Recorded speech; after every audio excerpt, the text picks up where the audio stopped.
Hello dear student, welcome to my YouTube channel. आज हम लोग देखने वाले एफ आई जो साइंस का जो है मैथ्स 1 जो कि आपको यहाँ पे बुक में दिख रहा था, मैथ्स 2 का हम लोग देखने वाले हैं इंट्रोडक्शन।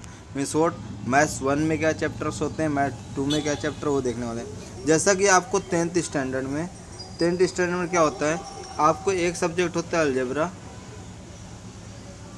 और दूसरा सब्जेक्ट होता है आपका ज्योमेट्री। तो बट 11th में क्या होता है, आपको उसी जगह एक मैथ्स 1 होता है और एक मैथ्स पार्ट 2 होता है 11th स्टैंडर्ड में, जो कि साइंस में भी होते हैं और कॉमर्स भी होते हैं। तो आज हम लोग साइंस का डिस्कस करने वाले हैं कि चैप्टर्स कौन कौन से होते हैं, उसके बारे में हम लोग डिस्कशन करने वाले हैं। तो यहाँ पे आप देख सकते हैं, यहाँ पे देखिए ये क्या है, मैथ्स पार्ट 1 है। यहाँ पे मैं हाईलाइट करता हूँ, यहाँ पे देखें तो ये मैथ्स 1 है और इस बॉक्स में क्या है, उसके चैप्टर को हाईलाइटेड किया गया है। पहला चैप्टर एंगल एंड इस मेजरमेंट। तो यहाँ पे एंगल्स के बारे में स्टडीज़ करेंगे, एंगल का हायर लेवल पे थोड़ा स्टडी करेंगे। जहाँ पे आप देखते थे कि 0 डिग्री, 30 डिग्री, 45 डिग्री जो होते थे, ये एंगल्स होते थे, बट इनको रेडियन में कैसे करना वो हम इस चैप्टर में पढ़ेंगे। सेकेंड आपका टिग्नोमेट्री 1। टिग्नोमेट्री 1 में कुछ 10th के कंसेप्ट है, जैसे प्रूडेट टाइप के क्वेश्चन हो गए। इसके अलावा कुछ न्यू कंसेप्ट है, वो हम लोग पढ़ेंगे।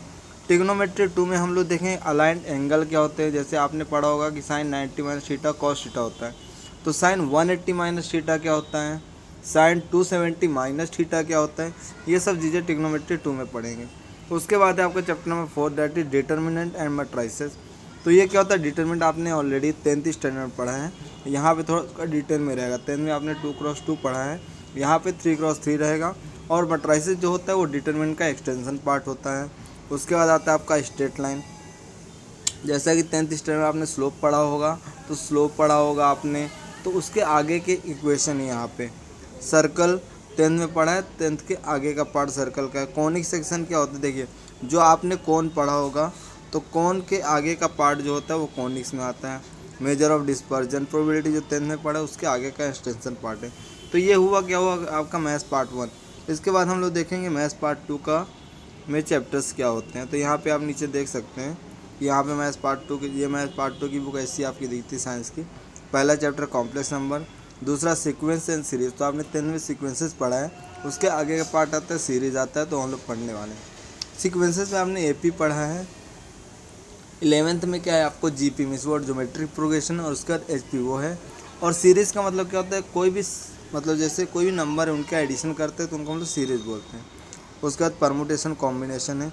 परमुटेशन का मीनिंग होता है कि अरेंजमेंट, और कॉम्बिनेशन मतलब होता है सिलेक्शन। तो जब चैप्टर पढ़ेंगे तो हम लोग उसका डिटेल में डिस्कस करेंगे। अगला chapter method of induction and binomial distribution. Set and relation. Set आपने ऑलरेडी 9th स्टैंडर्ड में पढ़ा है।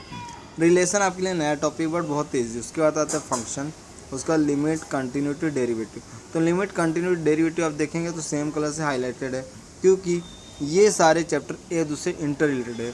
तो ये हुआ आपका 11th स्टैंडर्ड का मैथ्स 1 एंड मैथ्स 2 का introduction. Thanks for your support.